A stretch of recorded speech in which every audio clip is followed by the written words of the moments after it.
سب سے بڑی تیاری کیا ہے کہ اپنے دلوں کو صاف کر لو، کہ جس دل میں نفرت ہو، بغض ہو، کسی کے لیے غصہ ہو، کسی کے لیے کیا کیا جذبے ہوں، دل صاف کرنا۔ ہمارے گھروں میں روزانہ جھاڑو ہوتا ہے، یہاں مدرسے میں روزانہ صفائی ہوتی کہ نہیں ہوتی؟ کیونکہ دنیا کی اصل گندگی ہے تو جھاڑو ہاتھ سے نہیں چھوٹ سکتا۔ حرم شریف میں دیکھا کیسے چاروں طرف خدام پھر رہے ہوتے ہیں برش لے کر، کہ تمہارے مولوی شاہد صاحب بھی ایک دفعہ وہاں خدام حجاج میں گئے تھے، میں نے ان کے ہاتھ میں برش دیکھا، وہی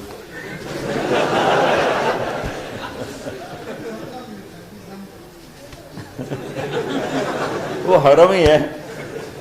کون سا سن تھا؟ 97۔ تو دل پہ غبار ایسے آتا ہے جیسے صحن میں غبار آتا ہے، دل پہ گندگی ایسے آتی ہے جیسے صحن میں آتی ہے۔ تو ہم نے نظام بنایا ہوا ہے، لوگ وہ کر رہے ہیں، وہ روزانہ جھاڑو دیتے ہیں۔ تمہارا دل ایک آنگن ہے، ایک صحن ہے، اس میں بغض، نفرت، حسد، پتہ نہیں کیا کیا گندگیاں آئیں گی اور آتی رہیں گی۔ بچوں ایک کام کرو، جھاڑو پکڑ لو، صاف کرو۔ یا اللہ معاملہ تجھ سے کرنا ہے، لوگوں سے نہیں۔ کسی نے برا کہا، کسی نے غیبت کی، کسی نے گالی دی، کسی نے دھکا دیا، کسی نے حق مارا، کسی نے کچھ کیا، یا اللہ تیرے سبب میں نے اپنے دل کو سب سے صاف کیا، میں نے اپنے دل کو سب سے صاف کیا۔ یہ اتنی بڑی عبادت ہے کہ بڑے بڑے نفلوں والے، تہجد والے، حج عمرے روزے والے تمہیں نہیں پکڑ سکیں، کیونکہ اس کا کرنے والا دنیا میں کوئی نہیں۔ نفل پڑھنے والے تو بے شمار ہیں، عمرے کرنے والے بے شمار ہیں، علماء بے شمار ہیں، حاجی بے شمار ہیں، سخاوت کرنے والے بے شمار ہیں، لیکن اس ٹکڑے کو صاف کرنے والا لاکھوں میں ایک بھی نہیں۔ مشکل کام، آپ یہ سیکھ لیں، صاف کرو، صاف کرو، صاف کرو۔ یہ رمضان کی سب سے بڑی تیاری اور علم کو حاصل کرنے کی سب سے بڑی چابی ہے کہ اپنے دل کو کھلا کر لو۔ کوئی چیز خالی ہوگی تو کچھ آئے گا۔ جس دل میں بغض بھرا ہو، نفرت بھری ہو، حسد بھرا ہو، کینہ بھرا ہو، اس میں خاک آئے، اس میں تو علم کی ایک کرن بھی نہیں آئے گی۔ اس زبان سے چاہے جتنے مرضی موتی بکھیرے، دل اس کا اندھا ہوگا۔ لا تعمل الابصار ولكن تعمل القلوب التي في الصدور۔ یہ آنکھوں سے اندھے نہیں، دل سے اندھے ہیں۔ تو بچوں اپنے دل کو صاف کرنا سیکھو۔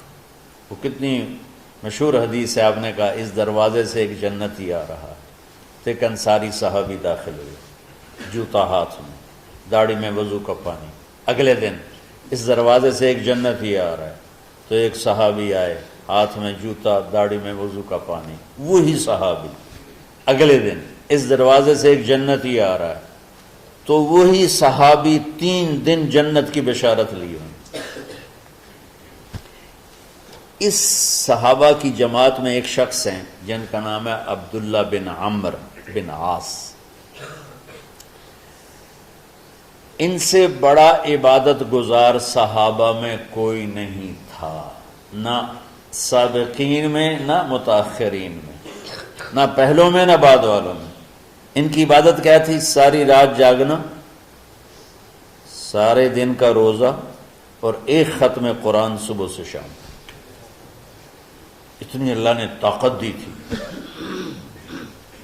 پھر وہی غلوب والی بات آ گئی، ایکسٹریم ہونے والی بات آ گئی۔ ان کی شادی والی رات حجلہ عروسی میں داخل ہو رہے ہیں، دلہن کے کمرے میں داخل ہو رہے ہیں، اور مصلی بچھا کے اللہ اکبر، اور دیر نفل تے نفل، دیر نفل تے نفل۔ تو ان کی بیگم نے دیکھا تو وہ بھی خیر کا زمانہ تھا، انہوں نے بھی وضو کیا اور پیچھے مصلی بچھا کے وہ بھی فجر تک نفل پڑھتے رہے۔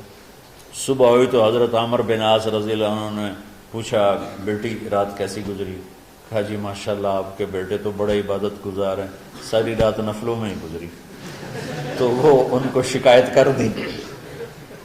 حضرت عمر بن عاص کو اتنا غصہ چڑھا، وہ بیٹے کو تو کچھ نہیں کہا، کتنی حکمت کی بات ہے، سیدھے گئے اللہ کے نبی کے پاس، یا رسول اللہ یہ عبداللہ دیکھیں کیسا نادان ہے، اس کی شادی کی ساری رات نفل پڑھتا رہا۔ تو آپ کہتے ہیں ماشاءاللہ ماشاءاللہ کتنی بڑی بات ہے، نفلوں میں گزر گئی، رات بھی نفلوں میں گزر گئی۔ جیسے بعض وہ تبلیغ والے کہتے ہیں بچے کی ٹانگ ٹوٹ گئی پھر بھی گشت نہیں چھوڑا۔ کیسے احمقانہ باتیں کرتے ہیں۔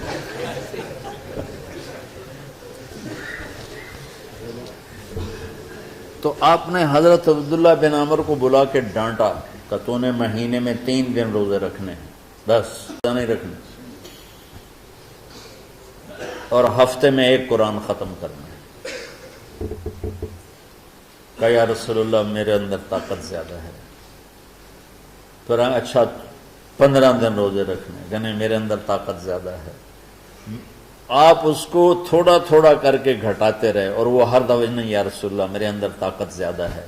تو آخر میں آپ نے کہا اچھا چلو 100 میں داؤدی پہ آ جاؤ، 1 دن روزہ رکھو، 1 دن افطار کرو، اور 3 دن سے پہلے قرآن ختم نہیں کرنا۔ تو آپ نے اس کو پیچھے کیا۔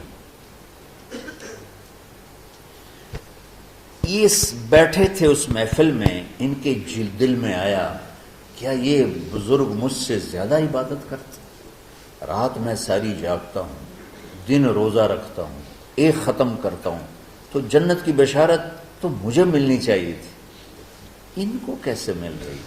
یہ کسی کتاب میں نہیں لکھا کہ یہ ان کا جذبہ تھا، لیکن جو کہ میں ان کی سیرت کو جانتا ہوں تو مجھے خیال آتا ہے کہ ان کی نفسیات میں یہ بات آئی ہوگی، چونکہ صرف انہی کو خیال آیا کہ میں جا کے دیکھتا ہوں کہ یہ بزرگ کیا کرتے ہیں۔ تو ان کے پاس پہنچ گئے، چاچا ذرا، وہ ادھیڑ عمر تھے، چاچا وہ میرے ابا تھوڑے ناراض ہیں تو کچھ دن آپ کے پاس گزارنا کا، بیٹا بسم اللہ آ جاؤ۔ اب رات ہوتے ہی عشاء کی نماز پڑھ کے انہوں نے جلدی سے چادر اوپر لی اور یوں سراغ کر کے ان چاچے کو دیکھنے لگے ایسے کر کہ اب یہ کیا ساری رات سجدہ کرے گا، اور ساری رات روتے روتے روتے روتے مصلی گیلا ہو جائے گا، یا ساری رات رکوع کرے گا، ساری رات قیام کرے گا، ساری رات قرآن پڑھے گا، اس تصور سے یوں دیکھ رہے۔ اور وہ بزرگ صحابی تشریف لائے، سرانے پہ سر رکھا، اللہم بسمک اموت و احیا، ہو گئے۔ اب یہ دیکھ رہے ہیں ابھی اٹھیں گے، ابھی اٹھیں گے، ابھی اٹھیں گے، فجر کی اذان پہ اٹھے۔ اب یہ تو حیران پریشان ہو گئے کہ یہ کیا ہو؟ اس زمانے میں تو منافق تہجد نہیں چھوڑتے تھے ڈر کے مارے کہ پتہ نہ چل جائے ہمارے کفر کا۔ تو یہ چاچا جنت بھی لے گیا تو ستا بھی پیا کہ چلو کل دیکھوں گا۔ اگلی رات پھر چادر سر پہ کر کے اور یوں سوراخ کر کے لیٹے ہوئے اور دیکھ رہے۔ چاچا پھر تشریف لائے اور سرانے پہ سر رکھا، اللہم بسمک اموت و احیا، ہو گئے۔ فجر کی اذان پہ اٹھے، یہ اور پریشان ہو گئے کہ میرا نبی کا فرمان تو سچا ہے، اس میں تو شک بھی کفر ہے، لیکن عمل کیا ہے جس پر اس کو جنت کی بشارت ملی؟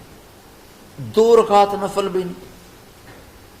اور آج کے دور میں تم میں سے ماشاءاللہ اکثر بچے تہجد پڑھتے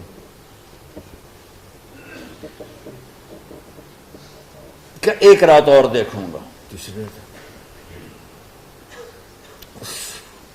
اللہم بسمک اموت و احیا، ساری رات۔ تو تیسری رات پھٹ پڑے عبداللہ بن عمر، کہنے لگے چاچا میری ابا سے کوئی لڑائی نہیں تھی، 3 دن میں تیرے بارے میں سنتا رہا، جنتی جنتی جنتی۔ میں دیکھنے آیا تھا کہ آپ کیا کرتے ہیں، آپ تو کچھ بھی نہیں کرتے ہو، ساری رات سوتے رہتے، اب کیا کرتے ہو؟ میں کہا بیٹا یہی ہے جو تم نے دیکھا ہے۔ اب ان کو سمجھ میں نہیں آ رہا کہ یہ جوڑ کیسے بٹھاؤں، ادھر جنت کی بشارت، ادھر ساری رات خراٹے، اب یہ اس میں جوڑ کیسے بٹھاؤں؟ نبی کی بات تو غلط ہو نہیں سکتی۔ تو اب وہ نا ایسے نا بڑے بے دل سے ہو کر واپس مڑے، پتہ نہیں کی چکر ہوئے گی کوئی گل۔ جب وہ دروازے تک پہنچے تو کہنے لگے بیٹا ادھر آنا، واپس آ گئے۔ اب میں تمہیں اصل راز کی بات بتاتا ہوں۔ کیا ہے کیا؟ تو یہاں ہاتھ رکھا، کہا یہ جو دل ہے نا اس میں کسی انسان کی نفرت نہیں۔